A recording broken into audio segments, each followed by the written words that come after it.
All right, welcome back to Flipping Rich. Today we're going to be talking about how important it is to be proactive when working with a seller and the importance of that. Peter, like number one, and we're going to get into some deals and some examples today, but I mean, why do you think it's so important that you're proactive when you're dealing with a seller? You know, well, I mean, why is that so important? So this is what I always tell people. There are certain things that we're taught in this business, right? Like we're taught how to market, right? We're taught how to negotiate. We're taught how to hire a realtor.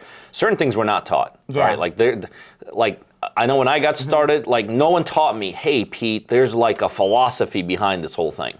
Well, I could tell you this whole thing about being proactive and being non-proactive is one of those things that's not taught to anybody. But in my opinion, and you hear me talk about this all the time, I think it's the most important thing, part of a deal that's not taught. It doesn't come naturally. No, everybody talks about, you know, ARVs and rehab amounts and this and that, but they don't talk about the process of getting something to closing.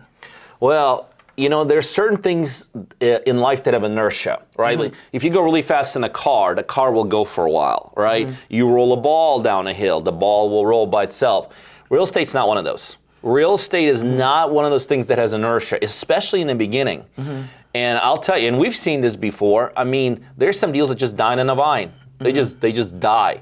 And why did they die? They die from lack of activity. Lack of, okay, well, what's going on now? What's going on now? Like, I don't know how many times I've talked to our partners, and this is like one of the things that we try to do with our partners. Well, you'll be talking about a particular deal, right? And they'll say something like, yeah, I'm waiting for the seller to call me back. I'm like, really? When's he going to call you back? Well, he said he's going to call me back. Yeah. and the thing about real estate, things don't happen by themselves. No, you know, it's funny. I was just talking to Gloria Gordon. And so yesterday, she'd sent a seller a DocuSign, right, for the contract. She's getting under contract for $265,000, and it can sell as is for $350,000. So I was like, oh, good job, girl. And the next thing, I was like, well, did you talk to him? No. Well, as soon as you send that DocuSign, you should call them and open the email with them and answer any questions while you're on the phone, because you don't know. It could have went to spam. It could have get lost in the emails. I mean, Lord knows I get thousands of emails. Things get lost. So, I mean, I totally agree. You've got to be proactive from day one, you know?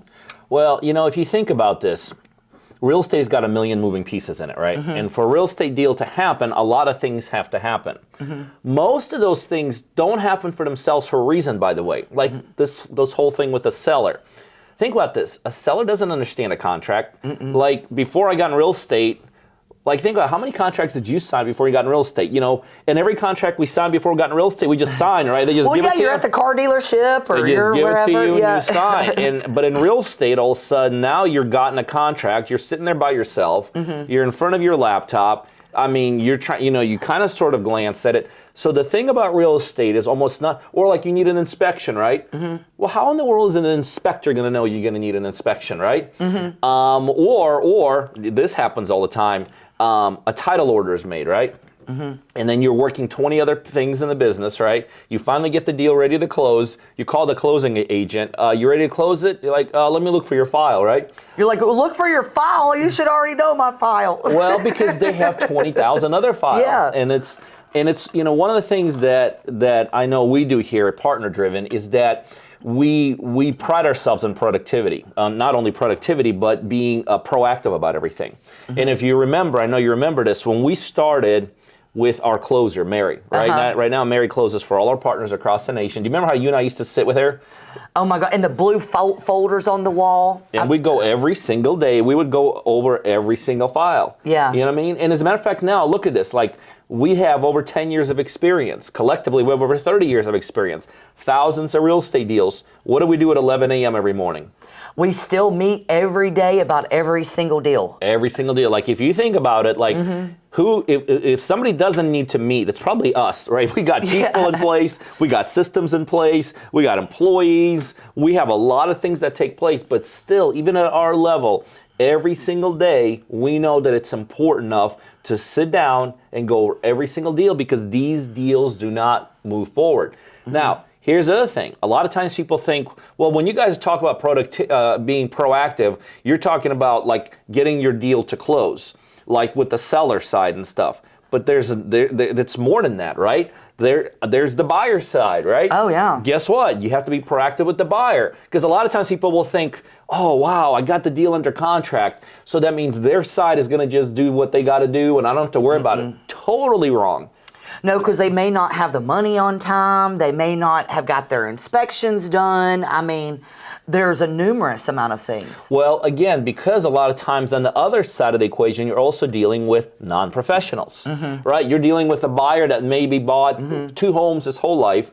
He may have an agent that's only been an agent for 2 months, right? Yeah. And they themselves may not know that in order to buy that property, you're right, they got to go through an inspection. They got to get rid of all their financing contingencies, right? They got to get an appraisal done. Like right now, I don't even know if you know this, but like Mary was telling me, a lot of lenders right now are asking for surveys. I haven't been asked for surveys in 2 decades. No. But Mary's like telling me, hey, who in the world, like I didn't know in 2 decades in this business, a lot of lenders want surveys. So who in the world on the other side? So you got to literally be proactive every step of the way. Yeah. Well, let me ask you a question. So I know you're personally working with Jamari, you know, on a deal. Yep. And I mean, let me tell you, Jamari is like, over the years, what he's learned, you know, with partner driven is incredible. By the way, Jamari's like one of our favorite people. So I think what actually makes Jamari as good as he is his ability to be proactive. So I know you're personally working on a deal with him right now. I mean, give me an example. I mean, what are some things that he's done over just like the last week? Because it's blowed my mind. I'm thinking, we didn't have to call and tell him. He just knew to do it. Well, this is what I tell people. How proactive you are is many times proportional with how bad you want the deal done. Right? Let's face it. Yeah. You know, the more you sit back, the more of a chance something falling apart. So check out this scenario. So we're doing a deal with Jamari, one of our partners, actually one of our local partners. We've done over 15 deals with him. One day we got to do a podcast on Jamari. I mean, just to tell Jamari's story, it's life blowing. We're gonna have him here. We have to have person. There's no question. It'll blow your mind what Jamari's gone through. But so we're doing a deal right now with him, and we've actually got it to closing already. So our closer Mary's like had it on the closing docket, right?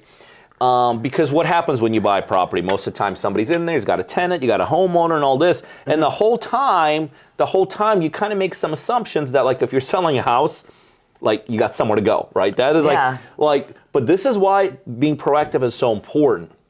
Jamari actually started talking to these owners. Like this is not even tenants, these are owners. Like who would not think to find another place? Literally 2 weeks before closing, Jamari finds out these people have no place to go. Now, it's not for the... So wait a minute. So 2 weeks before closing... Before we're supposed to buy it. These people sold it to us and they didn't know where they were going to go? Literally. Now, it's not from the lack of trying. Now, this is why being proactive is so important. Now, think about this. Most investors, they're buying a house. They find out somewhere along the way the owners don't have a place to move to. What do? They're like, call your local realtor, right? Now, Jamari actually sat down and talked to these owners and realized this is not a realtor situation. A typical realtor would not be able to help them. Credit issues, bankruptcy issues, just... Well, no, because when you're in pre-foreclosure, I mean, it's hard to get it in a rental house. I mean, because they want everything. Well, and he determined right away that there wasn't going to be an option to get it into a regular house right away. So this is like what I say, how proactive you are is proportional to how bad you want the deal done. Yeah. So what Jamari does is he literally gets in a car with them and he starts driving them around. Now, this is the crazy thing. He's not just driving them around to houses for sale because they can't qualify, they don't have down payments. He figures out all these alternative methods, right? So finally he ends up at this alternative, it's not even a rental place. It's almost like a buy here, pay here situation. Like a rent to own? Kind of, but it's even more out there. The point is he was so proactive, he figured out what the seller situation was. He then figured out a very, very niche system, service that could provide what they need. He drove him to it. In his car? Not only did he drive in this car, the first time he went there, it turns out they filled out the application wrong. Make a long story short, there were multiple efforts, multiple tries. He finally not only got him approved and qualified, he's now coordinating the move. Now think about this. Like, when was the last time you actually? I've never had nobody help me like that. Well, I have, but yeah. Well, but it doesn't really happen. So he's coordinating the move for them. Make a long story short, I just got a text from Mary, our closer, a couple days ago, that we finally got everything worked out. We're taking it to closing. But again, had Jamari done what a typical investor would do, and I hate to say typical, but what an average investor potentially would do, is he probably would have just, hey, you got to get out. Deal would have been dead, really. Yeah, you got to get out, and they couldn't have gotten out, and the deal, that's right, the deal would have died. This is another very interesting point.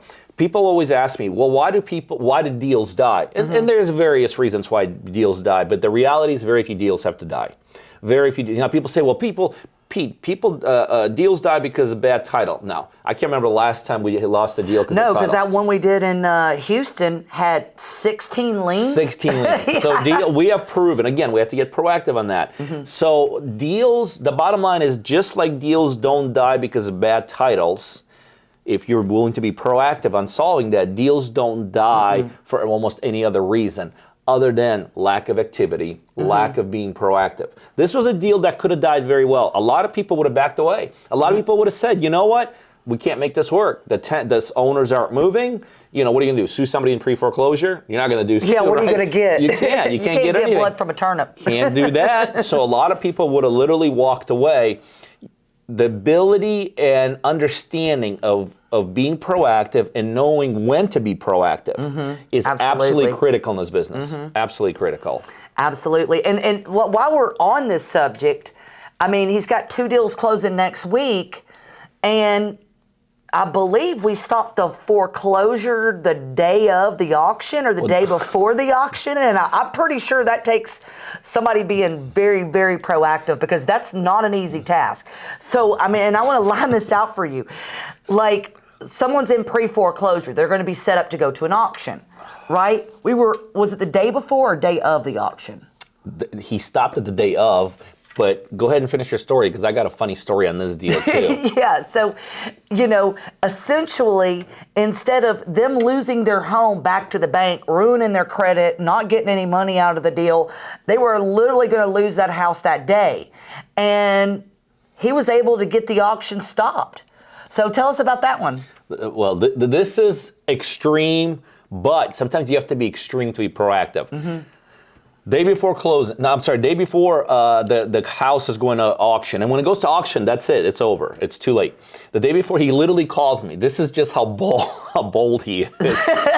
Jamari calls me. He's like, dude, it's going to foreclosure tomorrow. He said, I need you to wire $160,000 to the lender. He wanted you to wire $160,000 and we hadn't even seen the house? We hadn't seen it. We hadn't inspected it. We hadn't done it, appraised it. We hadn't done it, nothing. I'm like, no, but again, this is the importance of being proactive. Bottom line is, there's no limits to what Jamari was willing to do. He was literally wanted me to blindly wire $160,000. I'm like, dude, I ain't doing it. We have not gone far enough in this deal to do it. Now, and this is, I told this story to someone else, and this was my point of the story. Most people would have stopped at that point. Because he called me literally, I remember I was pulling into my garage, called me at 5 or 6 at night. So at 5 or 6 at night, the foreclosure auction takes place the next day. Usually it takes place in the morning. So really not even 12 hours, right? 6 o'clock at night, banks are closed, right? I mean, what are you going to do? Most people would have given up. Again, how bad do you want it to how aggressive you're going to get in being proactive. He, that night, put together all kinds of paperwork, all kinds of documentation, all kinds of things that the bank... By the way, he didn't even know what the bank needed. So he went overboard. So he put everything together, not even knowing what they needed. He literally did that the night before. And so when it was going to foreclosure, he literally was able to stop the foreclosure the day of. This is not even a 24 or 12 hours. I've never even heard of that without putting cash down. He literally was able to do it. And again, why do deals should not have to die? The only time a deal should have to die is if a seller just absolutely just bails on you or something. Or the numbers don't work. Or the numbers don't work. But a deal that is a deal, numbers-wise, a deal that's a deal, that you want to do should never die. There's always an opportunity. So all the way till the very last moment, Jamari worked that deal. He saved the house from being in foreclosure. We're now in the process of buying it. And guess what? Not only are we going to buy it, we're going to make money on it. So it's kind of like, do you want to make money or do you not want to make money? Is the difference between, are you going to be proactive or are you not going to be proactive? Absolutely. Well, I mean, I think we could talk all day about, being proactive. But, for anyone that's listening right now, what's the one piece of advice you would give about that particular subject, about being proactive? Like, how do you know when to be proactive? Sure. How do you not know? Yep. So here's the thing. And if you're getting involved at any level in this business, and you have, whether it's your first deal or it's your 100th deal, you will literally know what the next steps are, okay? So this is what I suggest to do. Go old school. Get a manila file. You got a property under contract, put the contract in and ask yourself this question. What has to happen next? Like, what needs to happen next? Do I need to get a loan on this thing? So I got to get proactive on getting a loan. I'm going to fix this. That means I got to get proactive on finding a contractor. I'm going to wholesale this, which means I got to get proactive on calling investors. I'm going to buy it, which means I have to get proactive. Bottom line is this, there's always that next step. And what I suggest is go old school, put a manila file together, and just literally every day sit with manila file and just put down, here is my next steps. Yeah, what's next? What's next? And sometimes it's multiple steps, right? Like sometimes it's, okay, I know I got to get an inspection done because my lender needs an inspection and my lender needs my last year's tax returns, whatever. So the bottom line is sit. I know this seems extreme, but it's not because we do it.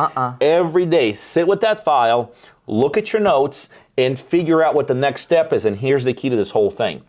Don't wait for the next step to be done by someone else, right? If you need something done, don't wait for someone, even if they're capable of doing it.